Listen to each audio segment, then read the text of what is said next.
cette grosse merde qu'on vient de voir au stade. Enfin, au stade, à la télé. Parce qu'au stade, j'aurais pas aimé y être ce soir. Et j'aurais pas aimé y être depuis plus de 2 ans et demi. Et heureusement qu'il n'y a pas d'abonnement cette saison. Parce que certes, le match était à Angers, mais que ce soit à Angers ou au Parc des Princes depuis 2 ans et demi, on s'emmerde.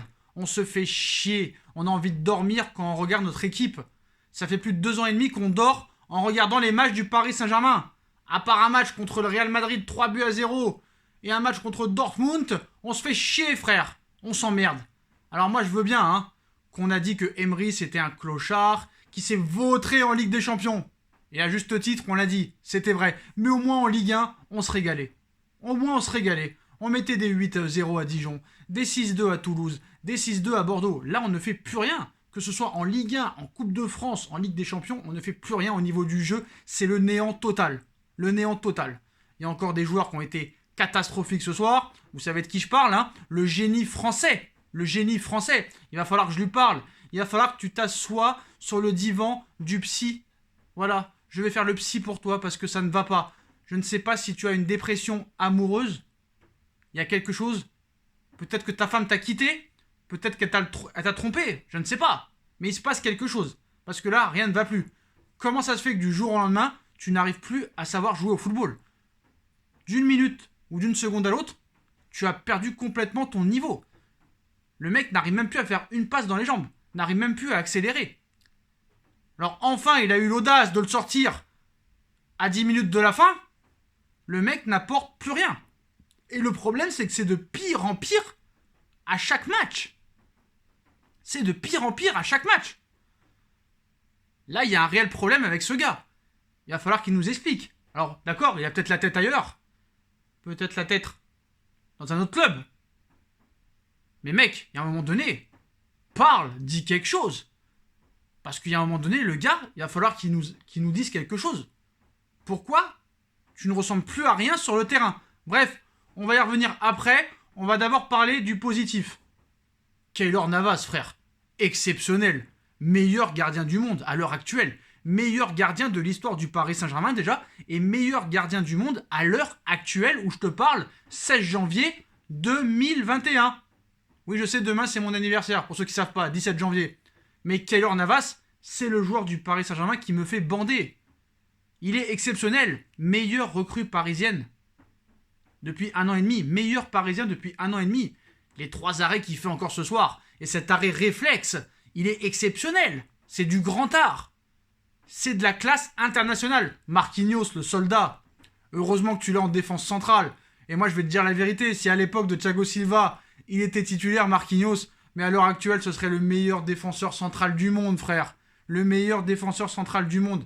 Exceptionnel, frère. Mais bon, tu gagnes 1-0 contre Angers, qui t'a presque baladé tout le match, frérot. Di Maria, il a été inexistant. Mais attends, je parle d'abord du positif. Donc, Keylor Navas, exceptionnel. Marquinhos, le soldat, le capitaine du Paris Saint-Germain, et l'un des meilleurs défenseurs centrales du monde à l'heure actuelle. Diallo, très moyen. Florenzi, un coup bien, un coup pas bien. Kurzawa, malgré son but, hein, catastrophique, nullissime, surtout en première mi-temps. Sur l'action à la 15e minute, où il laisse son couloir complètement vide, où il repique dans l'axe, j'ai pas compris, il a laissé tout le couloir disponible, et ça a failli nous amener un but. Heureusement, il se rattrape sur ce but et il nous offre la victoire. Il se blesse juste derrière. C'est plus possible, ce gars-là, je suis désolé. Hein. Même, certes, il marque, mais voilà. Les ignorants et les footix vont voir que son but, mais son but ne cache pas sa piètre prestation. Il y en a qui m'ont dit qu'il était bon en première mi-temps, il a été catastrophique. Sur les ballons vers l'avant, il est donné pour personne, pour Casper le fantôme. Par contre, le milieu de terrain, alors là, j'ai kiffé. Exceptionnel. Marco Verratti, je ne sais pas combien de ballons touchés, 140, 150, 160. Le mec, il a été exceptionnel. Alors là, c'est un message pour monsieur Daniel Riolo. Alors certes, c'est contre Angers. On va voir comment il va faire contre le Barça. Mais si t'arrives comme ça contre le Barça, ça risque d'être très compliqué. Même si le Barça est pas au top en ce moment, ça risque d'être très compliqué. Marco Verratti, exceptionnel. Depuis l'arrivée de Pochettino, très très bon. Le mec a perdu très peu de ballons. À un moment, il a fait une faute. Il a même pas été voir l'arbitre pour un petit peu faire son cinéma d'habitude. Il a toujours pas pris de jaune depuis l'arrivée de Pochettino. Paredes, deuxième masterclass d'affilée. Le mec a récupéré je ne sais pas combien de ballons. Bonne passe vers l'avant. Le mec propose des choses. Vraiment, Paredes à ce niveau-là. Quand tu penses que les mecs c'est la presse. Je ne sais pas si c'est vraiment Leonardo et l'organigramme du PSG qui veut s'en débarrasser, mais quand on nous explique qu'on veut virer Paredes et qu'on veut garder Kehrer et Bakker, il y a un moment donné où est la compétence dans ce club. Paredes est indispensable au Paris Saint-Germain. Paredes doit être titulaire à tous les matchs. Et vivement le retour de Rafinha qui va amener un petit peu de fluidité à cette équipe. Même Rafinha doit jouer à la place d'Angel Di Maria. Angel, je t'aime beaucoup, mais t'es limité, frère. Même ce soir, je t'ai pas vu, t'as été inexistant, frérot. Alors t'essayes de courir, t'es jamais blessé, t'as un comportement exemplaire, y a pas de souci. Mais voilà, c'est terminé, frère. C'est fini, c'est fini. Il faut que tu t'assoies sur le banc. Neymar, je suis désolé, les gars. Hein. Alors certes, il a été, on va dire, beaucoup plus utile, entre guillemets, que Mbappé. Il essaye de jouer pour le collectif. Il essaye d'apporter des choses, mais voilà, il n'y a rien, ça n'amène rien. Le mec te fait une talonnade, mais ça sert à rien. Mais bon, au moins, il essaye de centrer, il essaye de, je sais pas, il essaye quelque chose. Il essaye de jouer pour le collectif, il essaye de jouer en 1-2, de chercher des solutions pour les attaquants. Moïse Kean, alors le mec, je sais même pas s'il a touché un ballon, le pauvre, mais le problème, c'est qu'on lui en a pas donné un parce que Mbappé joue pour sa pomme. Di Maria, je sais pas, il a pas été là. Di Maria, je sais pas, il était en tribune. Mais voilà, il faut aussi critiquer aussi ce qui est critiquable. Neymar, certes, en soi, il n'est pas catastrophique parce qu'il a essayé de faire quelque chose. Il est beaucoup moins individualiste qu'avant, mais voilà, ça n'apporte rien. Ça n'apporte rien. Et je finis avec monsieur le génie français, Kylian Mbappé. Alors, que dire? Que dire sur ce joueur? Qu'est-ce qui se passe? Qu'est-ce qui se passe réellement? Moi, je pense qu'il y a un problème. Il y a un problème, c'est plus profond que physique. Parce que là, il y a un problème, je pense, mental. Le gars n'y est plus. Le gars n'avance plus. Le gars ne sait même plus faire une passe. Il a une occasion, je crois, à la 55e minute. Certes, très grand arrêt du gardien Angevin. Mais tu n'as pas le droit de rater ce genre d'occasion. C'est trop. Déjà, tu rates trop. Déjà, quand tu étais très bon en Ligue 1, quand tu marquais beaucoup de buts, tu en ratais aussi énormément. Mais là, ce n'est pas possible de rater ce genre d'occasion. Il y a un moment, c'est dans la tête. Il y a quelque chose qui se passe dans la tête. Il l'a sorti au bout de 10 minutes, c'est très bien. Mets-le 2-3 matchs sur le banc. Ça ne peut que lui faire du bien et peut-être le faire revenir plus fort parce que j'ai pas envie de le mettre plus bactère parce que j'ai déjà tout dit sur lui. Il ne progressera plus au Paris Saint-Germain. Voilà, le mec ne veut plus rester au Paris Saint-Germain. Je pense que c'est ça. Parce que là, il y a un problème. Le mec n'avance plus. Et malheureusement, c'est que s'il continue à être de plus en plus mauvais parce qu'il est de plus en plus mauvais depuis le match, depuis 6 mois au moins minimum. Minimum, il est de plus en plus mauvais contre les grosses équipes. Vous avez pu le voir dans ma story Instagram. Les notes contre Liverpool au match aller-retour en 2018, contre Naples, contre le Real Madrid, contre Manchester United en 2019, contre Manchester United cette saison. Contre les grosses équipes, il n'a jamais été là. Mais là, il est catastrophique même contre les petites équipes. Il est nullissime et fantomatique même contre les petites équipes. Le mec, on dirait qu'il est paralysé. Le mec, on dirait que... Je sais pas si vous avez vu déjà le film Space Jam. Space Jam avec Michael Jordan et les Looney Tunes.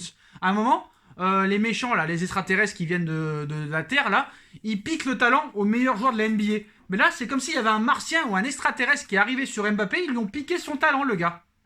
Comme dans le film Space Jam. Dites-moi si vous connaissez ce film en commentaire. Ils leur piquent leur talent et les mecs ne savent plus jouer au basket.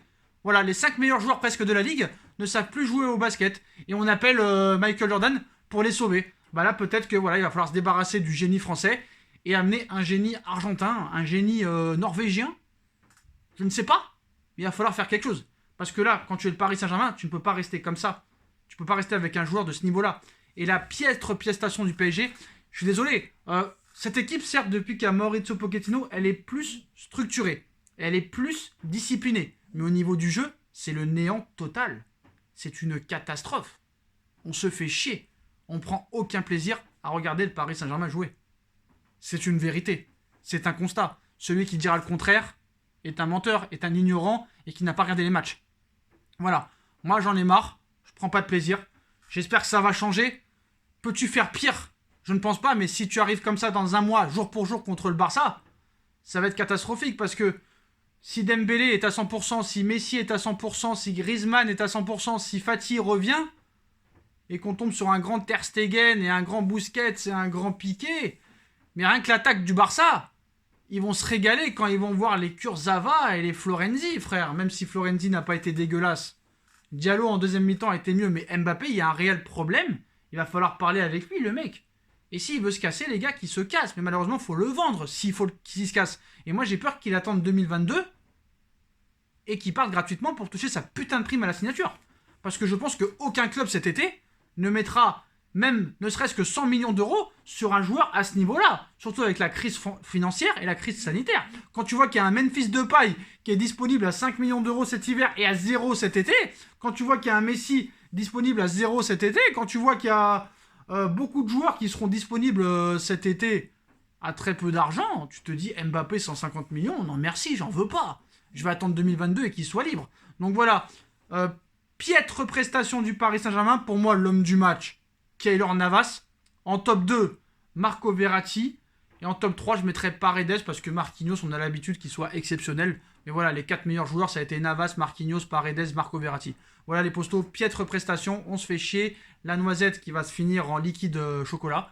Voilà, c'est terminé les postos. Bah voilà, victoire quand même du Paris Saint-Germain qui prend la tête provisoirement de la Ligue 1 en attendant le match de Lyon demain. Voilà, tchuss les postos.